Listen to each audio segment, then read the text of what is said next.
তোমাদের মাধ্যমিকের যে অঙ্ক কোশ্চেন তার এমসিকিউ এবং এসিকিউ অর্থাৎ শর্ট এবং বড় শর্ট এবং 1 নম্বর 2 নম্বর উত্তরগুলো আমরা মিলিয়ে দেখি কে কটা ঠিক করে এসি পরীক্ষা, ঠিক আছে? তোমরা মিলিয়ে নাও।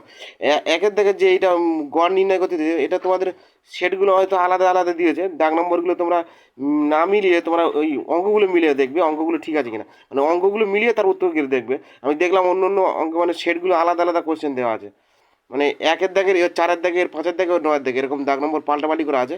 তোমরা দাগ নম্বর না দেখে তোমরা এই অঙ্কগুলো মিলিয়ে উত্তরগুলো করবে, তাহলে ভুল হবে না। তাহলে ঊর্ধ্বক্রমে সাজানো আছে যে এই অঙ্কটা যে মধ্যমা নির্ণয় করতে দিয়েছে, এর উত্তরটা হবে 126। এখন আর মানে শর্টে করে মানে উত্তরগুলো মিলিয়ে নাও, তারপরে পরে ওরা আবার বড় করে উত্তরগুলো কীভাবে হচ্ছে এগুলো করে দেখে দেবো, ঠিক আছে? তারপর 2-এর দাগে একটি লম্ববৃত্তাকার চোঙ, এখানে যেটা দেওয়া আছে গোলার্ধের ব্যাসার্ধের কত উচ্চতা বেশি হবে, এটা উচ্চতা উত্তর আছে, এটা 2-এর দাগে 200%, এটা উত্তর হবে। একটি ত্রিভুজের 3টি বাহুর দৈর্ঘ্য সেক্স থিটা 1 tan, এত ত্রিভুজের বৃহত্তম কোণের মান কত হবে? এটা হবে 90 ডিগ্রি। তো ও কেন্দ্রীয় বৃত্তে এবি ব্যাস এবং এসি যা 60 ডিগ্রি কোণ উৎপন্ন করলে ও সিবি এর মান কত হবে? এটা হবে 30 ডিগ্রি। এবার এবি প্লাস 20:5 এই কত পার্সেন্ট হবে? এটা হবে 40%। তারপরে বার্ষিক এক্স% সরল সুদের হারে ওয়াই টাকা জেড মানে সুদ কত হবে? এটা হবে প্রথমটা XYZ/1200 টাকা। তারপর শূন্যস্থান পূরণ, দেখো শূন্যস্থানে পি প্লাস সংখ্যার যে গড় এই অঙ্কটা ছিল, এর উত্তর হবে P/Q into x plus X/Q, মানে পুরোটা বাই কিউ হবে। আর দৈর্ঘ্যের ব্যাসার্ধ বিশিষ্ট নিরের অর্ধগোলকের, এটা তো সহজ ছিল, মানে সূত্র লিখে দিলে 1/3 πr3 গোলাকের সূত্র। তাহলে হচ্ছে সাইন স্কোয়ার, পরেরটা হচ্ছে সাইন স্কোয়ার প্লাস 2x, এটা যে তার উত্তর হবে হাফ। পরেরটা একই তলে অবস্থিত দুটি বৃত্তের 3টি সাধারণ স্পর্শক হলে দুটি বৃত্ত পরস্পরকে বই স্পর্শক হবে, বই স্পর্শক। তারপরে এই যে x × 4 - √3 y, এটা তাহলে x² + y² এর মান হবে 2/7। তারপরে একটি ব্যবসায় পিন্টু আমনের যেমন অঙ্কটা ছিল, এর উত্তর হবে 2:3:5। তারপর 3-এর দাগের অঙ্ক আছে সংখ্যাগুরুর মান, এটা সূত্র দিয়েছে, এটা সত্য আছে, এই সূত্রটায় মানে সূত্রটাই বসিয়ে দিয়েছে এখানে, যে সংখ্যাগুরু বা মোট নির্ণয় তার সূত্রটা এখানে বসিয়ে দিয়েছে, এটা সত্য।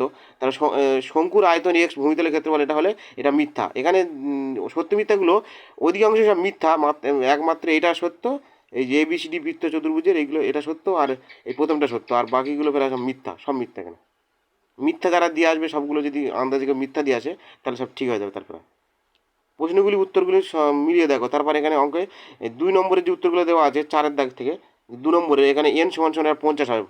তারপরে দুটি লম্ববৃত্তাকার নিরেট চোঙের ব্যাসার্ধ দৈর্ঘ্য 2:3 5:3 হলে উচ্চতার অনুপাত হলে এর উত্তরটা হবে 20/7।